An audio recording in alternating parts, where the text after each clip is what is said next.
Selam aleikum valla madhe. Kështu, ka disa që po flasin të keq që për namazin e natës. A ka besim në këshill për tas lidhur me namazin e natës?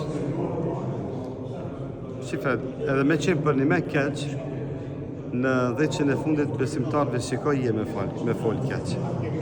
E të mos flasmi se është praktik e pejgamberit sa asërëm që në 10 që në fundit të Ramazanit jo është përkushtu namazit natës, hala ma tepër. Ajo është fal me gjemat, nuk është fal vetë. Në shumë hadithe që janë Buhari e Muslim, sahabët pejgamberit sa asërëm janë bashkangjit në falen e namazit të natës dhe kanë falen me gjemat. Kështu që po edhe hipotetikisht thonë llogaritë që nuk bëj ka mu falë namaz nate, nëse dikush që ka thonë vetës besimtar, në këto 10 net të Ramazanit është mirë milion rahat muslimant, mos mi shqetësu, e mos mi bo rahatës.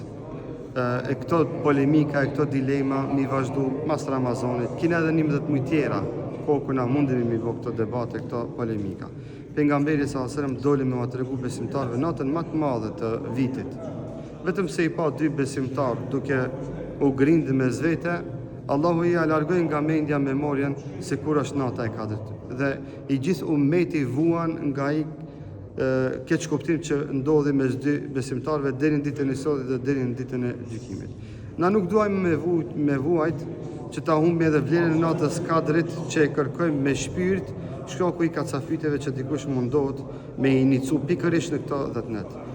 Kjo nuk na përket neve dhe nuk na ka hije, dhe se këto biseda, këto debata janë krejtësisht legjitime dhe janë të mira dhe janë dobishme dhe janë shkencore, kur që s'ka të keqe që na të diskutojmë, të debatojmë se si është më mirë për besimtar dhe për musliman.